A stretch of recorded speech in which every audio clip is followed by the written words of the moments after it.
What's up, everyone? It's DebraSue in the studio of Glass City Talent for Toledo to the world. We are so happy to be in the studio today. I have a very special guest, a friend of mine that I've gone years back with, and I have followed his career for many years, and he has some really good advice that he's going to share with our audience today. So why don't you go ahead, grab your water, grab your coffee, grab your wine, whatever it is that makes you feel good when you sit down and watch TV for a good show. Go ahead and get that, okay? Ladies and gentlemen, please welcome to my studio, the game god, Endo. Thanks for having me, Miss Sue. Anytime. Yeah, he and I go way back, and we've done business together, and we're going to do some more business together. But I really needed to get him on because I think that we have a lot of unsung heroes in Toledo, Ohio. And that is the name of the show, is Toledo to the World. So all of you folks who follow me outside of Toledo, thank you, number one, for following. Make sure you go to YouTube and hit that like button and subscribe button. Make sure you do that first and foremost, okay? And then come back and listen to the rest of this, to the video, because it's very important. We have unsung heroes, and as you know, back in the day, I used to bring people into the studio and take them up to iHeart. And we used to do our thing. You know, we played music, and we did business interviews, and we did author interviews. And so we're back. We might have a different name, but the game is still the same, everybody, okay? The game is still the same. So we're going to go ahead and hop right into this. We're going to hop right out front, and we're going to ask Endo, first of all, how long have you been doing what you do? I want to say in business, Endo, but artistry really is a business, to be honest with you. And you know that I've said that for years. Artistry is your business, okay? How long have you done this? How long have you been in the... Well, let me turn the pages back to the Old Testament, and I say since the tape recorder. That's a long time. I remember paper food stamps, breaking them down the eggs, knocking in the brass, going in my granny pantry, hitting record on one, hitting play on the other one, just sitting there recording. Okay. Now, you say that long because to me, for all those years hopping back that long, that takes you into childhood, basically, doesn't it? Yes. Okay. Actually, I think it probably, I specifically can't even put a date on it. I just remember my mama was a performer, and before I even go to Gunko on my way to school, I couldn't walk out the door without her hitting her little dance moves, hitting her little dance steps, showing me an album cover, whether it was Prince or any other artist that was back then. She was very musically oriented. Okay. And, you know, not to put a business out there, she was a little bit intoxicated, and she needs somebody to talk to. And I was just the guy before school to sit on her leather couch and sit there and listen to her. And it instilled a lot of rhythms in me. You know? So would you say she was one of your influencers? Oh, definitely. Most definitely. Her and my sister, because it went from the early, you know, I was born in 76, but I can remember probably since I was young, like probably in a stroller, I remember the music situation. Okay. Then it trickled down to my sister, which was the 80s era rap. And she the Run DMCs and literally made me sit there and listen to everything she listened. It's my older sister. It's just me and her. So everything she listened to, she was my influence. Everything she listened to, I wasn't saying I was forced to listen to it because I was just intrigued about hip hop, about everybody else was intrigued with it. So, yeah, I can go back to the rocking chair, you know. Okay. So you know what? When we talked earlier, we talked about who your influencers were. We talked about your family influencers. But what kind of music did you listen to growing up? What was the strongest influence of an artist already in the industry? What was it for you? Who was it for you, I should say? Okay, I got a guy, he called me Scar Pop.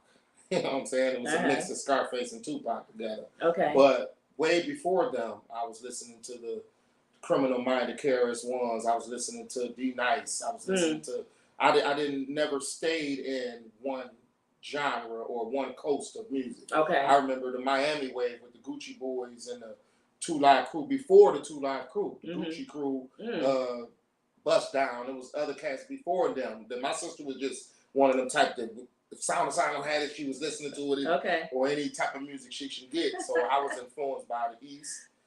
First Ice-T CD, all the way to the before NWA. It was called Panic Zone. So I could go on and on. I mean, since hip hop started, I bounced around to every genre. I mean, down south wasn't even on the map, it was just Miami. No other cities was doing nothing. New York, Miami, and LA. And you went way back because you said Sound Asylum. Now, some of you youngsters that are out there, you have no idea what Sound Asylum is. They think that's Arby's in. But that was back when they made records and albums and incense and all, everything. You walk in, everything was in this store. It was an icon in the old West End area. And didn't nobody come through the city that didn't go through Sound Asylum. Absolutely. They had a lot of pictures on the wall. Pictures that were signed, in fact. James Brown. Yeah. I've seen them all. If I could just get their old library of pictures. Yeah, and I'm sure it's worth a fortune because a lot of that stuff was even hand signed by the artists. Yeah. So it's a place I miss because I used to visit there frequently. So, so that takes us back to into your teenage years, because when I actually started to notice you, it was when I want to say you were probably in your late 20s, and you guys had put on a huge show, you and your team. Now, first of all, what happened to your performance members? Reiterate that. Performance members. Yeah, because when you were on stage, the video that I saw, you had people on the stage with you. That was King Roy, Jonas, Punchy, R.I.P. to Nelly Nail, my dude Beak, and Corey Green from the city. Yeah, but they was, them was still on the stage with me. They were just my supporters as a person. Okay. King Roy is one of my guys out in the neighborhood. Shout out, King. They used to take me to the studio every time when I was doing the Gang Guy album. He would take me to the studio every day. Yeah. Perfecting his craft. He's saying, I just want to learn. So each one teach one. Okay. So he was one of the ones. Yeah. Punchy, original Joint Mind member. I'm rooted. Yeah, and you know what? That really shows you really do and really can influence young people when you help them, because Roy helped you, some of the others helped you as well. I know even now to this day you have a lot of people that kind of just, whenever you do something, they're there. But what I want to say is that I noticed that you do reach out to young people. You reach back as well, and you give really, really good advice. And I've seen you give free studio time. Not that I'm encouraging anybody's going to get free studio time. You got good talent. Don't get that wrong. Okay, because now let's talk about the studio, because now you actually have I want to call it a label, but I'm not exactly sure if it's, because you got a couple people under your management right now, don't you? Yes. Vic Terry, the vocalist, certified gold. Song called "Them Kids." Just actually, the video will be released tonight at 12 o'clock. Okay. Just this morning, we had a proof. I had to show him to make sure he approved of it to actually come out, but that'll be out tonight at 12 o'clock. He's doing his thing, and that song is amazing. I think every parent. Right. Every parent has said that at one time or another. If not vocally, at least they had come out there. Said that. It's a slogan in the Black community. Right. But it ain't what people think about it. When they say them kids, it's, you got to understand the concept of the video, and it's gonna come across. It's gonna come across. Yeah. We love our children. We know that, but every now and then you need a little break from them. So, now are you from Toledo? Born and raised. Brentwood Locks. Okay, there you go. Apartment 333. Look at you still. Okay, now see, because that's now reminding me that you actually have a book to that effect, don't you, about your childhood? You want to talk a little bit about your book for me? Well, the book came out March the 22nd. It's called Apartment 101, available on Kindle, Amazon, and all your local book platforms. It's just a history of what the first question you asked me, where my influences from. And it comes from this one apartment. You know what I'm saying? And my mama, doing the stage performances, everything from the makeup to the dressing. She was that person. You know what I'm saying? Yeah. And it went from there. Then I explained the drug first coming into the projects. It's one of the first places it landed at was in the projects. Right. You know what I'm saying? From the Detroit guys and other out of town entities, and it got that a little influence in me. And I realized early on I wasn't gonna be no drug dealer. There you go. You know what I'm saying? It was because I seen people, what a book explains, it's not a book glorifying anything that got to do with the streets. It's basically what I capture. And I capture strong-willed, minded, working people. And then when this crack moved in, everybody from my parents to my cousins, some of the closest friends, parents, I watched the destruction of them from day one. So it's like I seen more of the negative from it. So I crushed the whole desire to even want to be a drug dealer. You know what I'm saying? So early on, you knew that was not going to be your lifestyle. Then it channels off into the end of Apartment 101. I got an upcoming book called My Only Angel, which is actually being typed as we speak. And it goes to me going through my mom, what she was going through. I can't give y'all the whole history of the book. We're going to wrap this up. But it goes to my only angel, which was my grandmother. Because she the only one that tried to save me. Right. So besides the good Lord, he sent the angel. Yeah. And she the only one, because my mother ended up getting caught up in some things that if you read the book, it explained that. And I was forced to go into my grandmother's care. Gotcha. So, okay. So like so many, you were raised by your grandmother, so you probably had a strict upbringing. I wouldn't call it strict. No. Well, a lot of my teachings now about the government, about the natural, don't take no drugs, don't go to, she was strictly down south. She's from Fort City, Arkansas. Okay. So she was didn't believe in medicine. None of us got diabetes. If I had a fever, she wouldn't give me no medicine. She'd put me in a cold tub of water. I hated it then, but now I see I don't even get headaches. I don't catch pimples. Barely. So all her. That's why you still got that baby face. Yeah, all her remedies is natural. I'm 47 years old with a 6-month. Yeah. Because I didn't overindulge myself in nothing. Right. You know what I'm saying? Yeah. And she kind of taught a lot of. It wasn't strict. She was Bible. She went by the Bible. Okay. I ain't gonna call her religified or whatever you want to call it. Right. I've never heard her cuss. I've never heard her. I've never seen her cheat on a man. You never heard her say "F them kids"? None of that. None of that. So what did she think of? She didn't talk.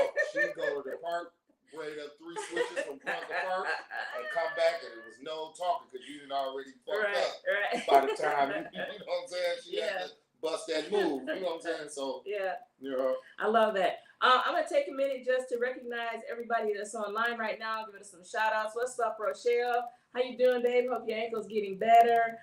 Little Terry, thank you for tuning in. Love, appreciate you so much for being here. Appreciate you.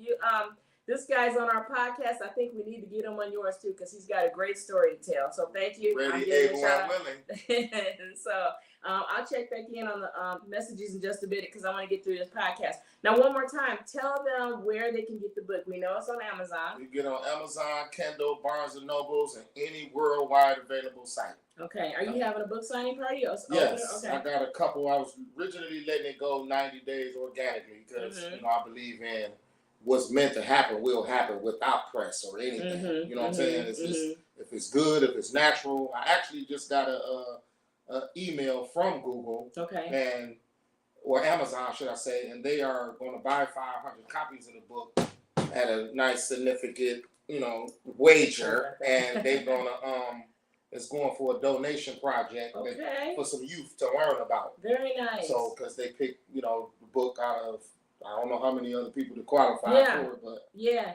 Well, you know what? They see what I saw. You have a story, and literally, when you have a story from a poor kid that comes from the projects of Toledo, stayed clean, still got a baby face, helping the community.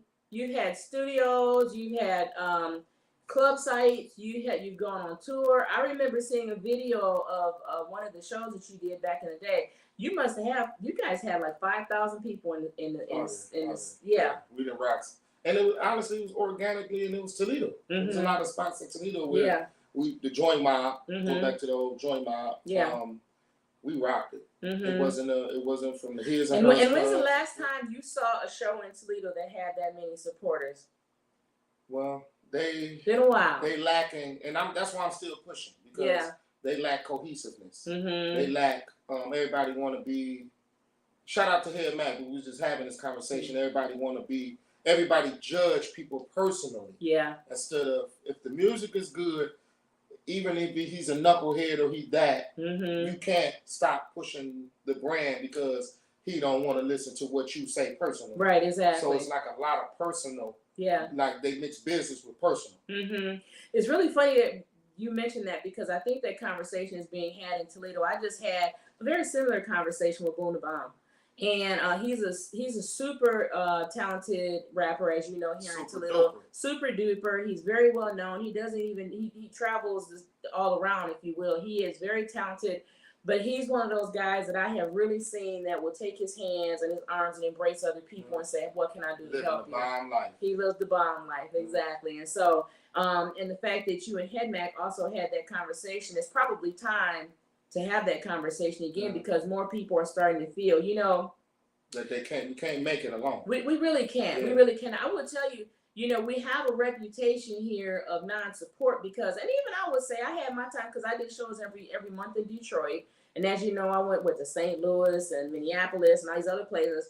And when I went down to Vegas, I had a competition show that had about 90 people, and they probably have 400 people there supporting, you know. And I know that Toledo can do this because it's been done before. We have a lot of talent. I think the circle has gotten bigger now because so many people are into it. Yeah, the pot is much bigger now. So many people. So now we say, well, who do we support?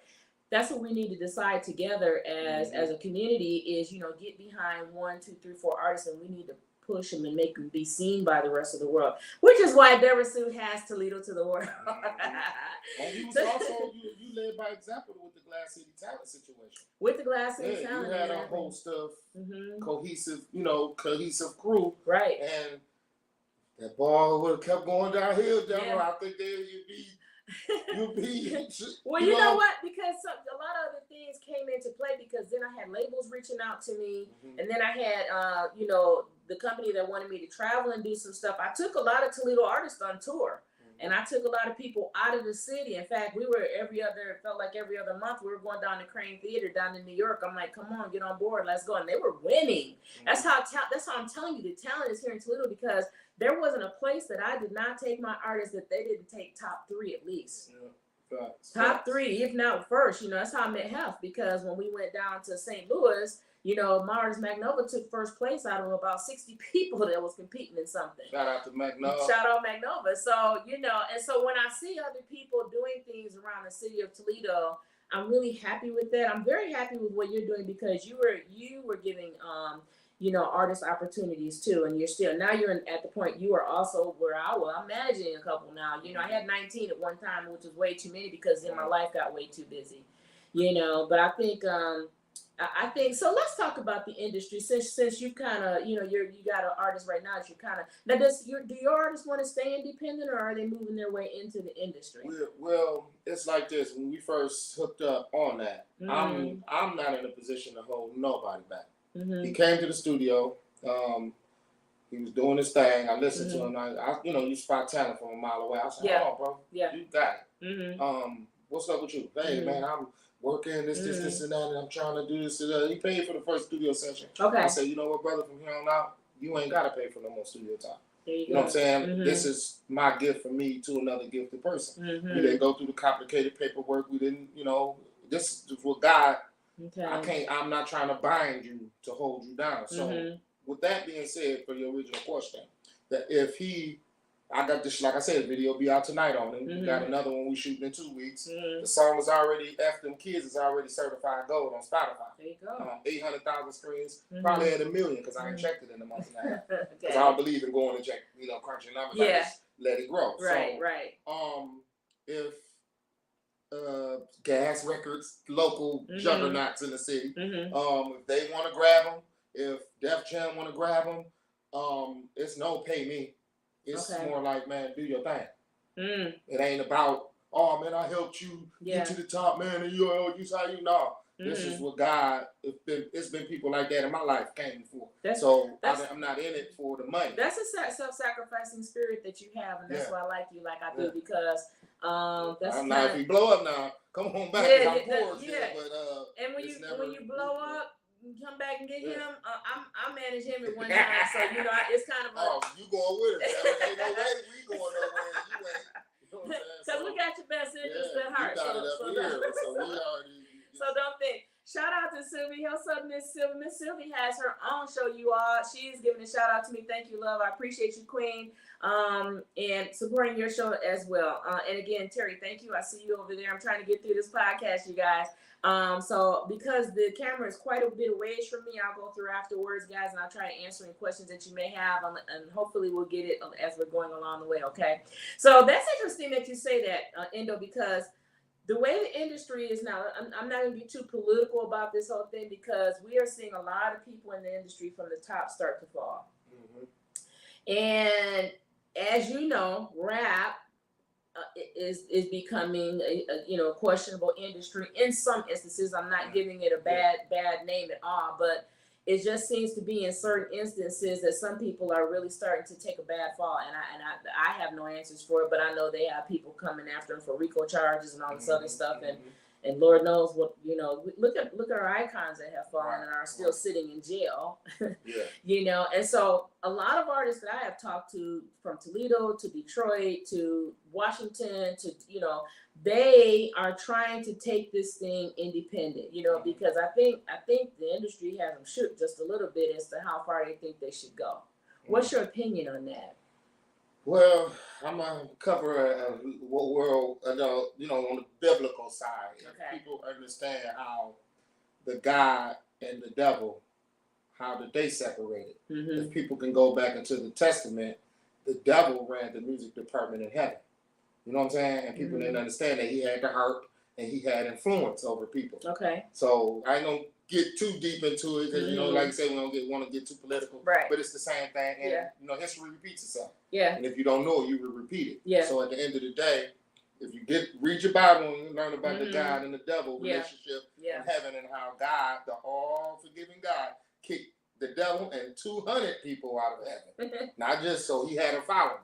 Angels, not people. Right, yeah. Well, angels kicked him in 200 because he was the best angel. Yeah. We just get the image of he's being the bad guy. So that goes to show you, what? Music is a very powerful tool. Very powerful. It's a very powerful. And I'm going to prove it to you. Let me put this test to you. And you guys too, play this game with me, okay? How far can you go back from your childhood, and when a song comes on from 30, 40 years ago, you still know all the words to it? Mm-hmm. Powerful. Soothes the savage beast. It's the most powerful medicine on earth. And if you watch children, and they're on children, they watch a children's shows, they watch it 1 or 2 times. If you can watch it 3 or 4 year old, they know all the words to Baby Shark, Big Boss Baby. They actually using it as a learning. It's a learning tool. Yeah, they got the A, B, C, D to E, F to the G. Exactly. It's a learning. It's a learning tool. It's a very powerful learning tool. But we have it instilled in us to like and love music. No, even if you listen to the natural music of nature, we love to hear birds. We love to hear, the water ripple, and everything has a rhythm. Everything, and our ancestors knew that too. Everything in life has an album. Yes, absolutely. But what I was going to say about what you talking about, the falling of the new music icons who use the music for devilish intentions, and that was the problem with God and the devil. You know what I'm saying? And he ended up getting kicked out from heavens. He didn't go to hell. He was cast to earth. Yeah. So you think that influence is what's controlling the musical industry now? It's when they started. If you go back to the Rolands and the Triton keyboards, there was a different tone. It was a different, chord struck, and certain things was healing bodies. If you go back to African traditions, they was using pianos and bass lines to cure sickle cell. But I can go on and on, but I ain't gonna go too deep. So when they switched up the tone from acoustic to digital, it switched the format. Now it's at a demonic tone. The heart, like if you go to old music, it had a heartbeat. Dong, dong, dong, dong, dong, dong, and all of those vibes that we still remember. Right. It went on a godly note. Yeah. It was on a good feel type of music. Now it went to a boom, da boom, and it's a lower vibration. It's a lower tone. Hypnotic. Yes, it turns hypnotic. It's like a trance. So with that, they learned to influence people, put out certain lyrics to that same demonic music, and it turned them into killers, and weirdos and whatever you want to call them. And so that's why it's very, very, very important. And we're not putting rap music down because this can be in any music, whether it's heavy metal, you know, any music, to be honest with you, because music is it's very much of an undertone kind of thing. Before you know it, you're sitting and you're singing a song that you're like, how in the heck, you know, and you don't listen to it, but once it gets you, so it basically, what I'm saying is, you have to be very careful. You have to be very careful about what you instill in your music, what you talk about in your music. Exactly. And even if you're not a spiritual person, you have to be careful talking about murder and violence, because now not only will it plague you, it may catch up with you, because we have artists now that are getting caught up in RICO charges because you know, they're admitting things in their music that maybe they shouldn't. Let's just put it that way, okay? And so so now with that being said, I still got a couple more questions. So I'm feeling like I feel like I hear a book coming from you about the beginning. It's called Each One Teach One. Okay. Well, I'm feeling, because you talk so much about your belief about the spiritual realm and its connection to music, I feel like maybe that's something you're going to get into in one of your books, perhaps. Yes. Okay. And it is your opinion. I mean, nobody has to, you know, if people don't agree, then they don't agree. But you know what? A good read is a good read. You know, and then you move on from it. But it may be somebody out there who may learn something from it. So I'm appreciative of book one. I'm anxiously awaiting book two. And I'm waiting for some music from you, sir. Oh, man. Actually, I'm in I got 50 songs already on all platforms. Just ain't really said nothing about it. Okay. I got a video I dropped Tuesday night. Okay. No, I ain't put no promotion on it. I ain't said nothing to nobody. You dropping it on YouTube? It's on every streaming platform. Oh, what's the name of it? Called The Greatest Story Ever Told. The Greatest Story Ever Told. Okay. It's called The Gang. It ain't Endo, The Gang Guide. Okay. You Google The Gang Guide or look on YouTube, Spotify, Deezer, you name them. I'm on them, all the channels. It's just The Gang Guide. So, Gang Guide, who gave you that descriptive name? A guy a guy named Jada. He was a Rastafarian guy out of Columbus, Ohio, during one of my incarcerational periods. Okay. And he kept hearing me kick the gangster raps. Okay. You know, but I had all the gangsters sitting in one pod. Okay. Because they'll take one pod, the rapper from this pod, all these different pods. We don't it's basically my first tour, y'all. And all the COs are gang up and have everybody in one room. And we would go back and forth. And he was listening. He was like a spiritual dude, more, you know, type of Bob Marley type feel. Okay. You know what I'm saying? He believed in natural, this, that, and the third. Okay. Columbus, Ohio. His name Jada, and he was like, one day he pulled me to the side. He's like, brother, do you know that your music is, it can control the world if you talk about, the same thing Bob Marley was saying, or anybody that have any righteous teachings into music. And he, you know, at the time I wasn't trying to hear it, and I ended up going to the Hole for a year. And I was reading all these, Right On magazines, different source books, being influenced by the same demon. Okay. And one day the magazine stopped coming. And I'm like, but he was the porter in the Hole. Okay. The guy to bring you meals and give you your library books and all that. Yeah. And he stopped giving them the devilish stuff and kept sliding me books, The Reformation, Message to the Black Man, all these different books. At the time, I'm like, man, the book.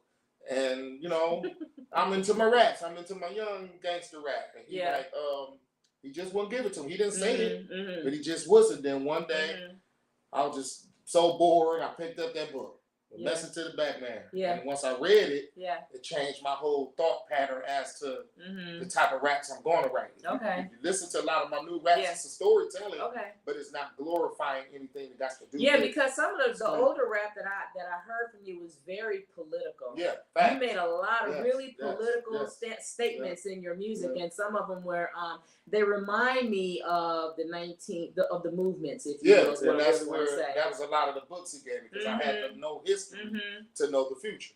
Exactly, I like that. And if you don't know history, you're going to repeat it. Exactly. So at the end of the day, he probably gave me 100 books. Yeah. During this whole year. So you had somebody mention you, somebody who gave you game, and now your game. Look at my audience, in my camera, and tell the people out there the best game the Game God can give them right now, as far as, and I'm talking directly to the artist at this point, because it's basically what you know, what you're here for is your artistry. Okay, give them a piece of the Game God's advice. I'm gonna go with a slogan that Common said. I'm gonna do it my way. So when the industry crash, I'm gonna survive like Kanye. And with that being said, don't write raps because that's trending over there, or because that's hot over there, or because somebody told you do it for your personal self. Tell your personal story, because it's a million people out there who going through the same thing you doing. But if you're a carbon copy of somebody else's story, they're going to see that it's not authentic from the beginning, because guess what? It's not your story. So you can't tell somebody else's story. You only can tell your particular story. You know what I'm saying? So with that being said, I would say stay true to, you know, song content. You know what I'm saying? It's more than just money, cars, and clothes and all of that in the music. It's ain't nobody complaining about a light bill in none of these new raps. You know what I'm saying? You didn't tell me the Toledo Edison ain't on your head. You ain't get no, you know the deal like before. Oh, you do 30 in the club though. So it's like stay true to the music. You know what I'm saying? I can't even write a rap.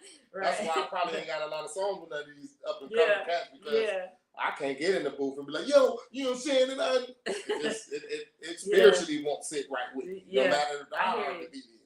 So, and the question that you asked, you know, all those life experiences that people go through, and you about to get your lights turned off, but then you're wearing gold chains and videos, and you got something's not right. Okay, something is not authentic. Something is not. They live in a false reality. Exactly, you know something is not organic.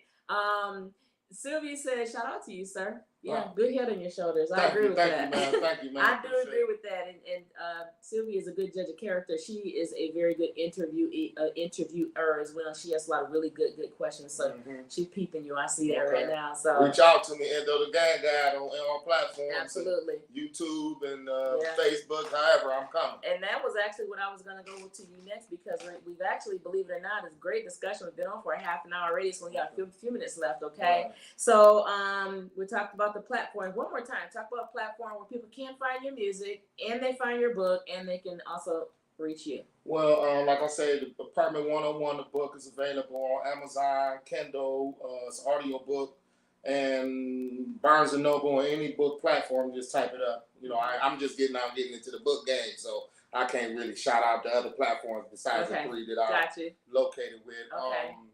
You can find my music as the Game God on YouTube, and Ditto is my distribution worldwide distribution through Ditto, is a company out of England. So you can look up the Game God, the greatest story ever told. You can do it on YouTube. The simpler way is YouTube or whatever, and you can go from that point and then get the whole album, or you can go to the Striker Rich ENT business page on Facebook. I keep links and I'll keep links frequently, book links and the music link. You can look me up as Endo is the Game God on Facebook. I also have a podcast channel called Word on the Streets on YouTube. On Facebook. Or you can catch me in the street. And that's probably where you catch him first, because he supports everybody. Wow. He goes to a lot of the events that we have, not just in Toledo, but in other places as well. He is one of our gyms in Toledo. And I'm so happy to call him my friend. And now finally I can say I've had you on my other show before. So I'm glad to have you again. And you know you're welcome back in my seat anytime. And Toledo to the world is shouting out a icon as far as I'm concerned. So I hope for those of you who are listening outside of Toledo and you're supporting this platform, please do support Toledo artists, because you never know when we're coming to your city. And when you come here, make sure you reach out. In fact, I've had a couple of gentlemen that are doing some tours, and they say, hey, when I'm in Toledo, plan on putting me on your show. So we do promote Toledo, but we also want people to come here and understand that we are a very accepting city. We do support, you know, and as much as I can do that to that effect, I'm going to do that as well. Okay. Any shout outs you want to give out before we take off? Well, shout out to DebraSue. Shout out to Striker Rich ENT. Shout out to anybody that supports me, or even take the small time to listen to me. It ain't got to be a millionaire. I'll just take one.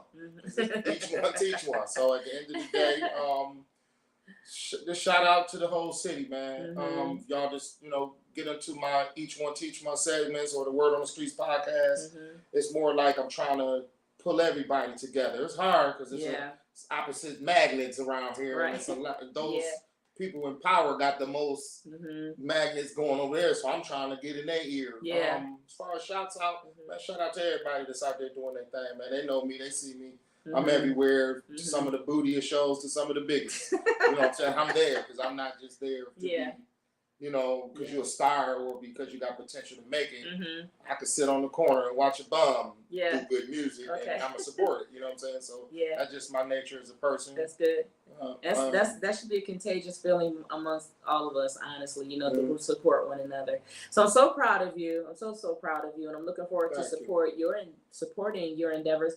Marquis just put up that we are going to have, let's see here, New Black TV coming July 1st. Okay, and if you want to put that on my page, Marquis, or you want Marquis, send that to me, okay? And we will promote that. Marquis. That's my cousin, Marquis Johnson. We'll support it for you, okay? We'll put it on our page. We'll definitely post it. Anything that's all Toledo, we definitely put up. And any events that you all have coming up, make sure you inbox them to me. Because events, we have to clarify them because we don't want to, you know, pass on stuff that's not true. If somebody comes to Toledo and they want to go to an event, we actually double check and we clarify that everything is what it is. Okay, honest crew over here. I said that before. Okay, thank you all for joining Toledo to the World. Thank you all for joining DebraSue. Thank you all for joining and listening in to Endo. And be sure to join me next week. Let me see who I have on next week. Me again. Listen. Listen. Don't come dressed in disguise. Okay. Next week I do believe we have. We have the Toledo Streets director who's coming in. We got a business girl who does her thing. Val Vetter. Val Vetter will be on our show next week. She's the executive director for Toledo to the Streets magazine, and that is a not-for-profit organization that helps homeless individuals and veterans and the like. Okay, and so she is somebody that I really need to get in my seat because she's somebody that also deserves a shout out. She deserves some recognition. She deserves a pat on her back. She will never admit to that. The DebraSue will admit to it for her. All right, everybody, listen, thanks for joining us. We appreciate you all for being with us. Make sure you go to YouTube, you like our page, you share our page, and you subscribe to our page because we need you guys, okay? Go ahead and subscribe, get our numbers up for us. Before we leave, I want to give a big shout out to my girl, Rochelle. She is off. Rochelle is posting everything Toledo to our page. If you want to know what events are coming up next, make sure you get over to Toledo to the World. They're there. She's posting those up for us, and hopefully she'll be back with us shortly. She's recovering, and we want to wish her the best in her recovery. In the meantime, and in between time, we're going to go ahead and wish everybody a good night, and we will see you all next week for Toledo to the World. Bye, everybody. You did really good. Thank you. Yes, indeed. Okay. Yes.